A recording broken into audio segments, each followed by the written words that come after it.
Les musulmans ont un problème avec les femmes. Et ça, c'est à cause des religieux musulmans qui appellent à effacer toute trace de féminité, à invisibiliser le corps de la femme.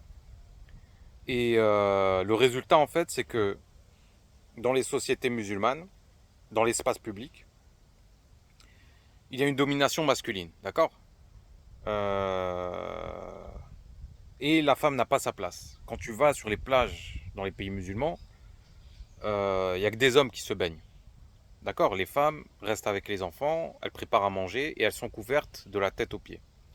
Alors certains fous diront que c'est une chose magnifique et que l'Occident n'a rien compris, que l'Occident est en décadence parce que le corps de la femme est dénudé, etc., etc.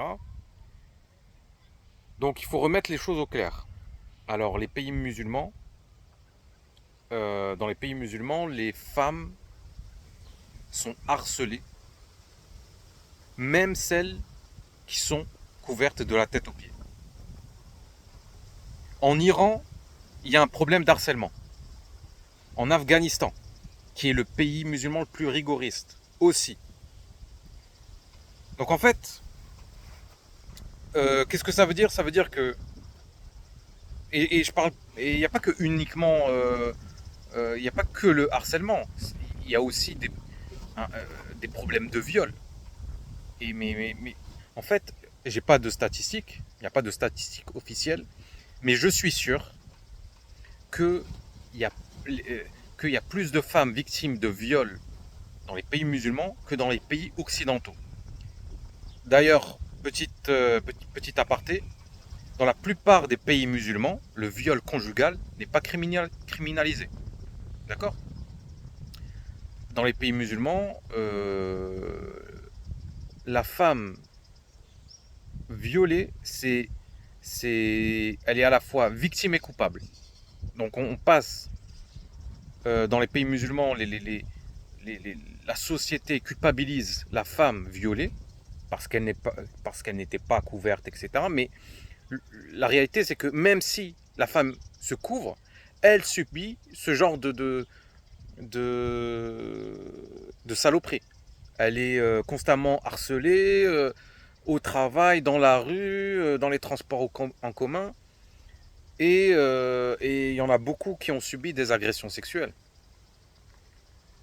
Donc, et, et donc voilà, ce que ça montre en fait, c'est que comment dire, la répression, le fait comment dire, euh, de réprimer la sexualité ne fait que engendrer de la frustration sexuelle et donc des comportements toxiques et des troubles. Et c'est pareil en Occident, hein. Le judéo-christianisme a beaucoup réprimé la sexualité et la féminité. Résultat, on a même en Occident des violeurs, des harceleurs. Mais dans les pays musulmans, c'est encore plus amplifié. Pourquoi? Parce que la répression elle est plus violente, plus radicale. Donc voilà, donc c'est pour ça que les musulmans ont un problème avec la féminité, les femmes. Et, et, euh, et c'est marrant parce que beaucoup de musulmans associent en fait la nudité, la féminité, la sensualité à quelque chose de mauvais, alors que c'est ce qui peut les libérer de leur frustration et de leur comportement destructeur. D'accord. Un homme musulman est constamment en guerre contre lui-même et constamment en guerre contre la femme. Il est, l'homme musulman est très contrôlant. D'accord. Il croit fermement que sa virilité, sa masculinité dépend de son contrôle sur la femme. C'est-à-dire plus, plus il oppresse la femme, plus il est viril. C'est comme ça que les hommes musulmans voient les choses. Et c'est dommage parce que les femmes aussi ont cette vision-là.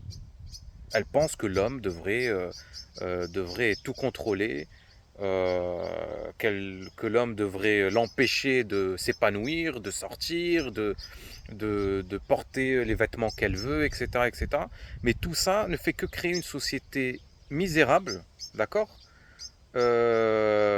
frustrée et déséquilibrée. Parce que une société qui n'incarne pas et qui n'intègre pas la féminité est une société qui est vouée à l'autodestruction.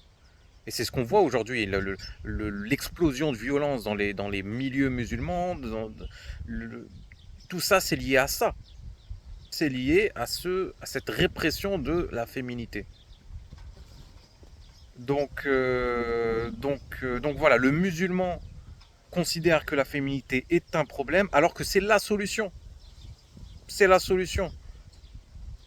Bon, faudrait que les musulmans se réveillent un peu et qu'ils prennent plus de recul par rapport à leurs croyances. C'est dingue de voir les choses comme ça. Bon, c'est tout ce que j'avais à dire.